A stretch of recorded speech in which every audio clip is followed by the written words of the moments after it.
రాప్తాడు నియోజకవర్గంలో ఫ్యాషన్ పగలు మళ్ళీ బుసలు కొడుతున్నాయా?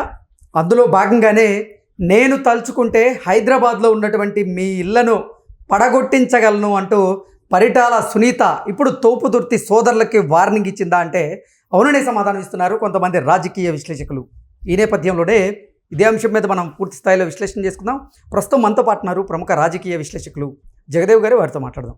జగదేవ్ గారు, హాయ్ అండి. హలో అండి.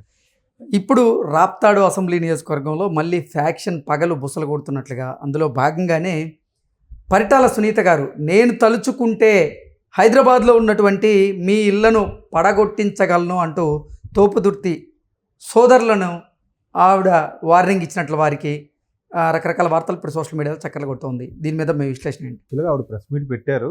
తోపుదుర్తి బ్రదర్స్ ఒళ్ళు దగ్గర పెట్టుకుని మాట్లాడండి, అలాగే నేను తలుచుకుంటే మీరు బయట తిరగలేరు అని అంటూనే మీరు అన్నట్టు హైదరాబాద్లో ఇల్లు కోలుగొట్టించాడు. ఇక్కడ దీనికి రకరకాలుగా వెళ్తుంది.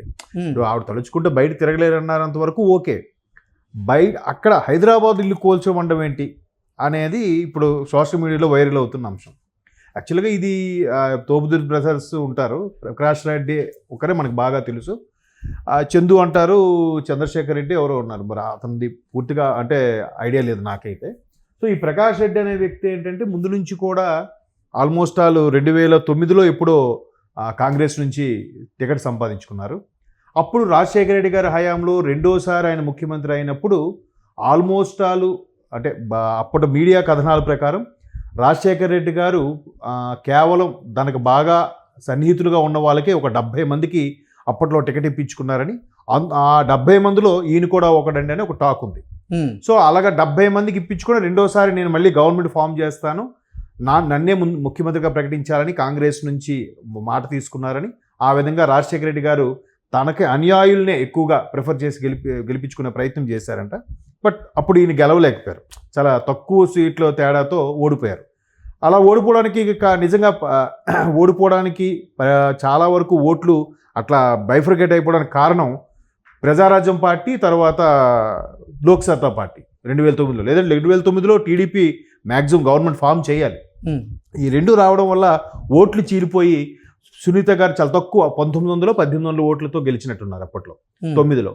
తర్వాత మళ్ళీ 14లోనూ సునీత గారు గెలిచారు. 19కి వచ్చేసరికి ఈయన గెలిచేశాడు. దగ్గర 20,000, 25,000 ఓట్ల మెజార్టీతో ఈయన గెలిచాడు.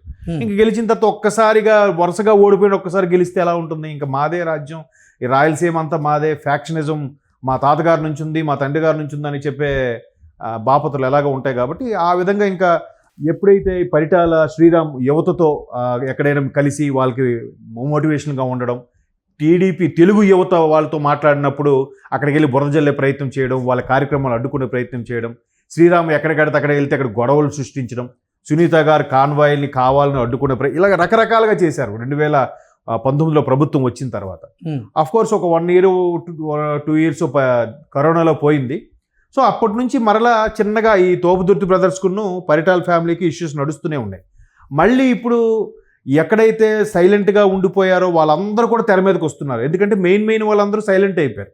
ఇప్పుడు కొడాల నాన్నగారు లాంటి కానీ, అనిల్ కుమార్ యాదవ్ గారు కానీ, కొంతమంది ఎప్పుడు వార్తల్లో నిల్చునే వ్యక్తులు, అమర్నాథ్ రెడ్డి గారు, వీళ్ళందరూ ఒక్కసారి సైలెంట్ అయిపోవడంతో కొద్దిమందే మాట్లాడుతున్నారు వైసీపీ తరఫున.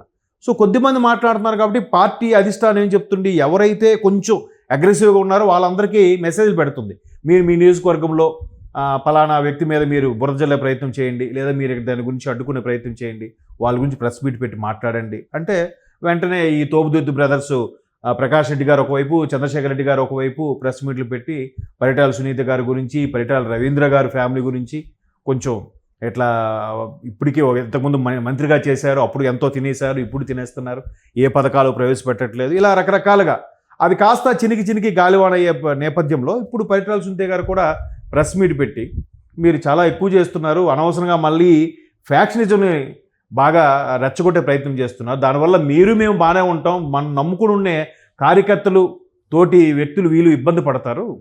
సో అందుకే ఆవిడ ఏమన్నదంటే మిమ్మల్ని బయట తిరగనివ్వకుండా చేయగలను అంటూనే, నేను తలుచుకుంటే హైదరాబాదు ఇల్లు కొడగొడతానంటే ఆ ఇష్యూస్ ఎక్కడైతే పెద్దగా ఇష్యూస్ ఏం అవ్వవు కదా, అక్కడైతే మళ్ళీ లోకల్ ఫ్యాక్షనిజంగా ఇష్యూస్ పెద్దవవుతాయని ఉద్దేశంతో ఆవిడ ఇలా మాట్లాడి ఉండొచ్చు అని నేను అనుకుంటున్నాను.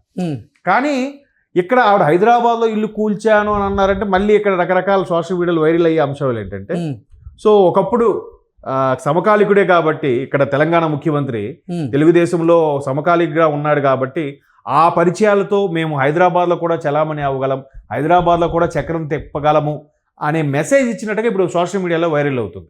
ఇప్పటికే రేవంత్ రెడ్డి గారు చంద్రబాబు నాయుడు గారు శిష్యుడని, లేదంటే ఆయన బాసు నేను సబార్డినేటు అన్నట్టుగా రకరకాలుగా ఆయన గురువు ఈయన స్టూడెంటు ఇన్ని ఇష్యూస్ వచ్చినప్పుడు కూడా రేవంత్ రెడ్డి గారు చాలా సందర్భాలు చెప్పారు, నేను కొలీగ్స్ ఒక పార్టీలో ఆయన నాయకుడిగా ఉన్నాను, నేను అప్పుడు ఆయన ఎమ్మెల్యేగా ఉన్నాను, సో అంత మాత్రాన గురు శిష్యులు ఇవన్నీ కాదు, ఇలాంటివి రుద్దొద్దు అని కూడా ఆయన చెప్పాడు. బట్ పాత పరిచయాల దృష్టిలో మిగతా వాళ్ళతో కూడా ముఖ్యమంత్రి రేవంత్ రెడ్డి గారు అక్కడ టచ్లో ఉన్నారని కూడా కొన్ని వార్తలు ఉన్న నేపథ్యంలో ఈవిడ దాన్ని అదనుగా తీసుకొని దాన్ని బేస్ చేసుకొని మీ హైదరాబాద్లో ఇల్లుని అవసరమైతే కూలగొట్టించే ప్రయత్నం చేస్తాను అని చెప్పడం ఇక్కడ వైసీపీ వాళ్ళకి మరి కాస్త ఉప్పందించినట్టు అయింది. సో అలా అనుకుంటే వైసీపీ వాళ్ళు కూడా గతంలో బీఆర్ఎస్తో ఫేవర్గా ఉన్నారుగా. జగన్మోహన్ రెడ్డి గారు ఎప్పుడూ ఎక్కడికి బయటికి రాని వ్యక్తి.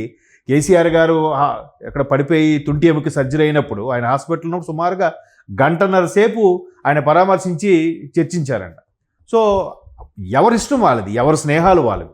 సో వాళ్ళ స్నేహం ఉన్నప్పుడు ఇక్కడ టీడీపీ ఇక్కడ ముఖ్యమంత్రి రేవంత్ రెడ్డి గారికి గతంలో ఎక్స్ కొలీగ్ కాబట్టి ఆ మాత్రం సత్సంబంధాలు ఉంటే తప్పేంటి అనేది టీడీపీ వాళ్ళ వాదన. సో మొత్తం మీద అక్కడ మరలా ఫ్యాక్షనిజంని రెచ్చగొట్టేలాగా మాట్లాడుతున్నారు అనేది పరిటాల సునీత గారి ఆరోపణ. దానివల్ల చాలా కుటుంబాలు నష్టపోయాయి. ఇప్పుడు పరిటాల గారి ఫ్యామిలీ కానీ రవీంద్ర గారు హత్య గావించబడ్డారు, తర్వాత ఆయన ఎవరు మద్దెల చెరువు సూరి, ఆ తర్వాత గంగుల భానుమతి గారు ఎవరు కిరణ్ ఆయన పేరు భానుకిరణ్ ఎవరు ఆయన, తర్వాత భానుమతి గారు ఆయన ఉన్నారా, ఓకే ఆయన అరెస్ట్ అయ్యి ఉన్నట్టున్నాడు, ఆయన చంపిన బయట అదే సంథింగ్. ఈ సూరి వీరి ఫ్యామిలీలన్నీ 2-3 ఫ్యామిలీలు ఇబ్బంది పడ్డాయి కదా. ఇంకెవరు చెన్నారెడ్డి గారి ఫ్యామిలీ ఏదో ఒకటి ఉందంట, ఆ ఫ్యామిలీ, ఇలాగ రకరకాలుగా అంటే ఫ్యాక్షనిజంకి ఎక్కువగా రాజకీయ నేపథ్యంతో కూడిన ఫ్యాక్షనిజం అక్కడ ఎక్కువగా ఉండేది. అది చాలా సినిమాలో కూడా మనం చూసాం. అంటే దాన్ని మరి కాస్త మసాలా యాడ్ చేసి సినిమాలో చూపించారేమో కానీ అక్కడైతే కరడగట్టున ఫీలింగ్ అయితే ఉండేదంట. మళ్ళీ సామాజిక వర్గం ఒకటే, మరి ఇక్కడ చూడండి సామాజిక వర్గం మ్యాక్సిమం ఒకటి ఉంటుంది, బట్ పరిటాల వారి సామాజిక వర్గం వేరు, అక్కడ తోపుదుర్తి వారి సామాజిక వర్గం వేరు. కొన్ని సందర్భాల్లో ఒకే సామాజిక వర్గం ఉన్నా కూడా అక్కడ రాజకీయ ఫ్యాక్షనిజం బాగా పెళ్ళుబికేవి. సో మరలా అంతా ఎక్కడికక్కడ చక్కగా చదువుకుంటున్నారు, చాలామంది బెంగళూరు వలస వెళ్ళిపోతున్నారు, కొంతమంది హైదరాబాద్ వలస వెళ్ళిపోతున్నారు, ఎవరు మానాలను బతుకుతున్న నేపథ్యంలో మరలా 2019 వైసీపీ వచ్చిన తర్వాత ఒక్కసారిగా మాకు కూడా అధికారం వచ్చింది, మాకు ప్రభుత్వం ఉంది అనే నేపథ్యంలో వీళ్ళు నోటుకొచ్చినట్టుగా వ్యాఖ్యలు చేయడం, దాన్ని మరలా రాజేసేలాగా ఉందనేది పరిటాల సునీత గారి అభిప్రాయం. మరి ఆవిడ హైదరాబాద్ ఇల్లు కూలగొట్టించగలననే అభిప్రాయంతో ఎందుకు ఆ స్టేట్మెంట్ ఇచ్చారో అనేది నాకైతే అర్థం కావట్లేదు. ఓకే అండి, థ్యాంక్ యూ సో మచ్.